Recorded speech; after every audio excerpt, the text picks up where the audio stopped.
ಎಲ್ಲರಿಗೂ ನಮಸ್ಕಾರ ವೀಕ್ಷಕರೇ. ಇಂದು ಬಹಳ ವಿಶೇಷವಾದ ಭಯಂಕರವಾದ ಆಗಸ್ಟ್ 23ನೇ ತಾರೀಕು ಬೆನಕ ಅಮಾವಾಸ್ಯೆ ಅಥವಾ ಶನಿ ಅಮಾವಾಸ್ಯೆ ಎಂದು ಕರೆಯಲಾಗುತ್ತದೆ. ಈ ಒಂದು ಅಮಾವಾಸ್ಯೆಯ ದಿನ ಈ ರಾಶಿ ಚಕ್ರ ಚಿಹ್ನೆಯಲ್ಲಿರುವಂತಹ ಜನರಿಗೆ ಅದೃಷ್ಟ ಕುಲಾಯಿಸುತ್ತದೆ. ಮನೆಗೆ ಈ 4 ವಸ್ತುಗಳನ್ನು ತಂದಿದ್ದೇ ಆದಲ್ಲಿ ನಿಮ್ಮ ಜೀವನದ ಎಲ್ಲ ಕಷ್ಟಗಳು ದೂರವಾಗಿ ನೆಮ್ಮದಿಯನ್ನು ಪಡ್ಕೊಳ್ತೀರಾ. ಆ ಅದೃಷ್ಟವಂತ ರಾಶಿಗಳು ಯಾವೆಲ್ಲ ವಸ್ತುಗಳನ್ನು ಈ ಒಂದು ಬೆನಕ ಅಮಾವಾಸ್ಯೆಯ ದಿನ ತಪ್ಪದೇ ಮನೆಗೆ ತರಬೇಕು ಎಂಬ ವಿಶೇಷವಾದ ಮಾಹಿತಿಯನ್ನು ನೋಡ್ತಾ ಹೋಗೋಣ. ಅದಕ್ಕೂ ಮುನ್ನ ನೀವಿನ್ನು ನಮ್ಮ ಚಾನಲ್ಗೆ ಸಬ್ಸ್ಕ್ರೈಬ್ ಮಾಡಿಲ್ಲ ಅಂದರೆ ಈಗಲೇ ಸಬ್ಸ್ಕ್ರೈಬ್ ಮಾಡಿ. ಓಂ ಮಹಾಲಕ್ಷ್ಮೀ ದೇವಿ ನಮಃ ಎಂದು ಕಮೆಂಟ್ ಮಾಡಿ. ಹೌದು, ಈ ರಾಶಿ ಚಕ್ರದಲ್ಲಿರುವಂತಹ ಜನರಿಗೆ ಅದ್ಭುತವಾದ ಸುರಿಮಳೆ, ಹಣಕಾಸಿನ ಪರಿಸ್ಥಿತಿಯಲ್ಲಿ ಲಾಭ. ಈ ಒಂದು ಶಕ್ತಿಯುತವಾದ ಆಗಸ್ಟ್ 23ನೇ ತಾರೀಕು 2025 ಈ ಒಂದು ತಿಂಗಳ ಅತಿ ಶಕ್ತಿಯುತವಾದಂತಹ ಶನಿ ಅಮಾವಾಸ್ಯೆ ಇರುವುದರಿಂದ ಈ ರಾಶಿಯವರಿಗೆ ಅತ್ಯದ್ಭುತವಾದ ಲಾಭವನ್ನು ಕಂಡುಕೊಳ್ಳುವ ಸಾಧ್ಯತೆ ಹೆಚ್ಚಾಗಿದೆ. ಈ ರಾಶಿ ಚಕ್ರ ಚಿಹ್ನೆಯಲ್ಲಿರುವಂತಹ ಜನರಿಗೆ ಇನ್ನು ಮುಂದಿನ ಹಲವಾರು ವರ್ಷಗಳವರೆಗೂ ಕೂಡ ಎಲ್ಲ ರೀತಿಯ ಕಷ್ಟಗಳಿಂದ ಹೊರಬರಲು ಸಾಕಷ್ಟು ರೀತಿಯ ಮಾರ್ಗದರ್ಶನ ದೊರೆಯುತ್ತಾ ಹೋಗುತ್ತೆ. ನೀವು ಇಷ್ಟಪಟ್ಟಂತಹ ವ್ಯಕ್ತಿಯನ್ನ ಮದುವೆ ಆಗುವ ಕನಸು ನೆರವೇರುತ್ತಾ ಹೋಗುತ್ತೆ. ವೈದಿಕ ಜ್ಯೋತಿಷ ಶಾಸ್ತ್ರದ ಪ್ರಕಾರ ಈ ಒಂದು ಶನಿ ಅಮಾವಾಸ್ಯೆಯ ದಿನದಂದು ಭೌತಿಕ ಸುಖಗಳ ಅಧಿಪತಿಯಾದಂತಹ ಶುಕ್ರನ ನಕ್ಷತ್ರವು ಬದಲಾಗುತ್ತದೆ. ಹಾಗಾಗಿ ಇದಕ್ಕೆ ದುಪ್ಪಟ್ಟು ಹೆಚ್ಚು ಶಕ್ತಿ ಕೂಡ ಇರುತ್ತದೆ. ಈ ದಿನ ಯಾವುದಾದ್ರೂ ರೂಪಾಯಿಯನ್ನು ಖರ್ಚು ಮಾಡಿ ಈ ಪದಾರ್ಥಗಳನ್ನು ಮನೆಗೆ ತರೋದ್ರಿಂದ ಅವರ ಜೀವನದಲ್ಲಿ ಅದೃಷ್ಟದ ಬಾಗಿಲು ತೆರೆದುಕೊಳ್ಳುತ್ತದೆ. ಅವರಿಗೆ ಅಷ್ಟ ಐಶ್ವರ್ಯ ಪ್ರಾಪ್ತಿಯಾಗುತ್ತದೆ. ಅಷ್ಟೇ ಅಲ್ಲದೆ ಅವರ ಮನೆಯಲ್ಲಿ ಲಕ್ಷ್ಮೀ ದೇವಿ ಶಾಶ್ವತವಾಗಿ ನೆಲೆಸುತ್ತಾಳೆ. ಅವರಿಗೆ ಬೇಕಾದಷ್ಟು ಹಣ ಐಶ್ವರ್ಯವನ್ನು ಕೊಡುತ್ತಾಳೆ. ಹಾಗಾಗಿ ಮರೆಯದೆ ಅಮಾವಾಸ್ಯೆಯ ದಿನ ಈ ವಸ್ತುಗಳನ್ನು ತಪ್ಪದೆ ಮನೆಗೆ ತರಬೇಕು. ಹಾಗಾದರೆ ಆ ವಸ್ತುಗಳು ಯಾವುದು ಅಂತ ಮುಂದೆ ನೋಡ್ತಾ ಹೋಗೋಣ. ಅದಕ್ಕೂ ಮುನ್ನ ಈ ರಾಶಿ ಚಕ್ರದಲ್ಲಿರುವಂತಹ ಜನರಿಗೆ ಸರ್ವ ಸಮಸ್ಯೆಗಳು ಕೂಡ ದೂರವಾಗುತ್ತೆ. ಮನೆಯಲ್ಲಿ ಹಣಕಾಸಿನ ಪರಿಸ್ಥಿತಿ ಬಲಗೊಳ್ಳುತ್ತಾ ಹೋಗುತ್ತೆ. ನಿಮ್ಮ ಇಷ್ಟಾರ್ಥಗಳು ನೆರವೇರುವ ಸಾಧ್ಯತೆ ಇದ್ದು ಅದೃಷ್ಟ ಸಂಪೂರ್ಣವಾಗಿ ನಿಮ್ಮ ಪರವಾಗಿರುತ್ತೆ.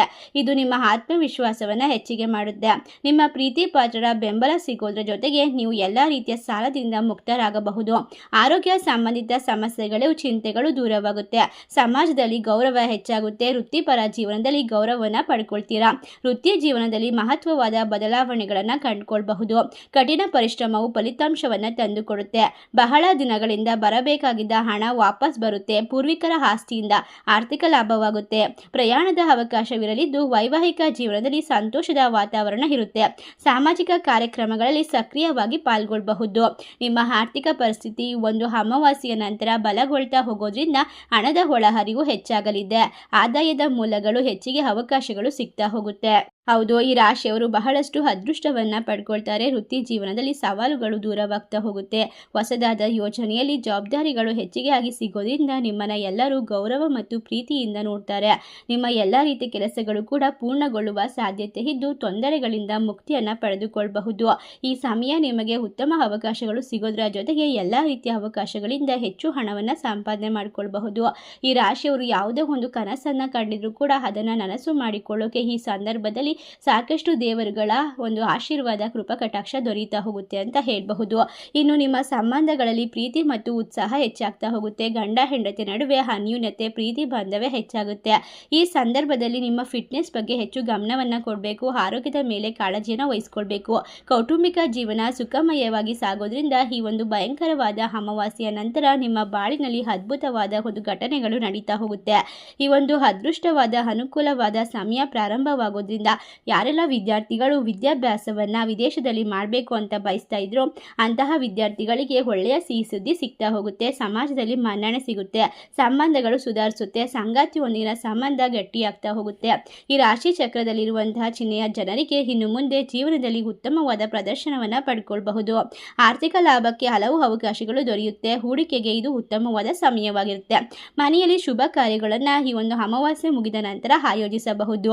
ನೀವು ಭೂಮಿ ಅಥವಾ ವಾಹನವನ್ನು ಖರೀದಿಸಲು ಯೋಚನೆ ಮಾಡ್ತಾ ಇದ್ರೆ ಈ ಒಂದು ಅಮಾವಾಸ್ಯೆ ಮುಗಿದ ನಂತರ ಲಕ್ಷ್ಮೀ ದೇವಿಯ ಸಂಪೂರ್ಣವಾದ ಅನುಗ್ರಹ ಆಶೀರ್ವಾದದಿಂದ ನಿಮ್ಮ ಎಲ್ಲ ಕೆಲಸಗಳು ಕೂಡ ಸರಾಗವಾಗಿ ಸಾಗುತ್ತೆ.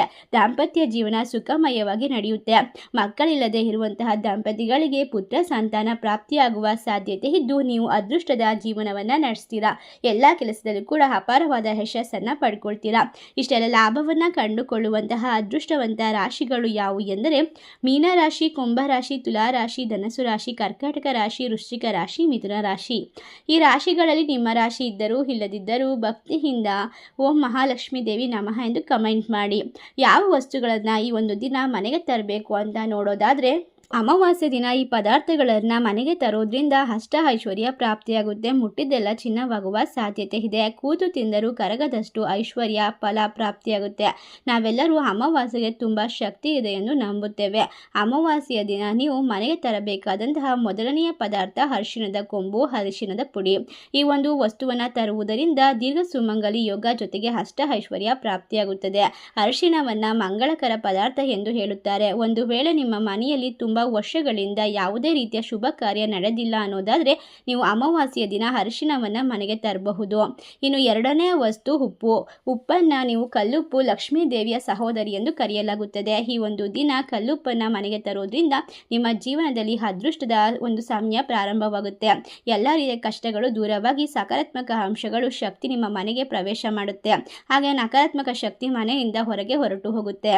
ಅಷ್ಟೇ ಅಲ್ಲದೆ ಈ ಒಂದು ವಿಶೇಷವಾದ ಅಮಾವಾಸ್ಯೆಯ ದಿನ ನೀವು ಮನೆಗೆ ಅರಿಶಿಣದ ಹಾಲನ್ನು ಬಳಸಿ ಒಂದು ದಿನ ಚಂಬಿನಲ್ಲಿ ಅರಿಶಿಣದ ಹಾಲನ್ನು ತೆಗೆದುಕೊಂಡು ಹೋಗಿ ಅರಳಿ ಮರದ ಕೆಳಗೆ ಹಾಕಿ ಬರೋದ್ರಿಂದ ನಿಮ್ಮ ಮನೆಯಲ್ಲಿ ಸಿರಿ ಸಂಪತ್ತು ಹೆಚ್ಚಾಗ್ತಾ ಹೋಗುತ್ತೆ. ಏಲಕ್ಕಿಯನ್ನು 21 ಏಲಕ್ಕಿಯನ್ನು ಒಂದು ಹಾರವನ್ನಾಗಿ ಮಾಡಿ ಲಕ್ಷ್ಮೀ ದೇವಿಗೆ ಅರ್ಪಣೆ ಮಾಡೋದ್ರಿಂದ ನಿಮ್ಮ ದುರಾದೃಷ್ಟ ಹೊರಟು ಹೋಗಿ ಅದೃಷ್ಟ ಬರುತ್ತೆ. ಮನೆ ಒಳಗೆ ಸಕಾರಾತ್ಮಕ ಶಕ್ತಿಯ ಪ್ರವೇಶವಾಗುತ್ತೆ.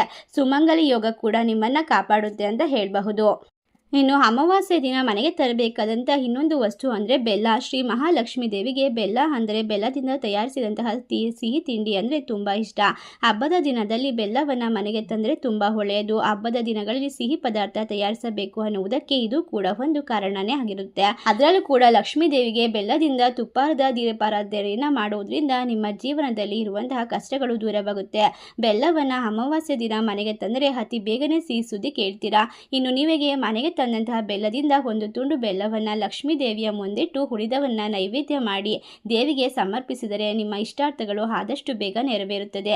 ಅಮಾವಾಸ್ಯೆಯ ದಿನ ಮನೆಗೆ ತರಬೇಕಾದಂತಹ ಇನ್ನು ಮುಖ್ಯವಾದ ವಸ್ತು ಅಂದರೆ ಏಲಕ್ಕಿ. ಏಲಕ್ಕಿಯನ್ನು ಮನೆಗೆ ತರೋದ್ರಿಂದ ಅಷ್ಟ ಐಶ್ವರ್ಯ ಸಿರಿ ಸಂಪತ್ತು ಪ್ರಾಪ್ತಿಯಾಗ್ತಾ ಹೋಗುತ್ತೆ. ಇನ್ನು ಈ ಒಂದು ಅಮಾವಾಸ್ಯೆಯ ದಿನ ಈ 4 ಪದಾರ್ಥಗಳಲ್ಲಿ ಒಂದನ್ನಾದರೂ ತಂದು ನೀವು ಮಹಾಲಕ್ಷ್ಮೀ ದೇವಿಯ ಮುಂದಿಟ್ಟು ಪೂಜೆಯನ್ನು ಮಾಡಿಕೊಳ್ಳೋದ್ರಿಂದ ನಿಮ್ಮ ಇಷ್ಟಾರ್ಥಗಳು ನಿಮ್ಮ ಕನಸುಗಳು ನೆರವೇರುತ್ತದೆ. ಈ ಒಂದು ವಿಶೇಷವಾದ ಮಾಹಿತಿ ನಿಮಗೆಲ್ಲ ಇಷ್ಟವಾಗಿದ್ದರೆ ನಿಮ್ಮ ಫ್ರೆಂಡ್ಸ್ ಆ್ಯಂಡ್ ಫ್ಯಾಮಿಲಿಗೆ ಶೇರ್ ಮಾಡಿ ಮತ್ತು ಲೈಕ್ ಮಾಡಿ.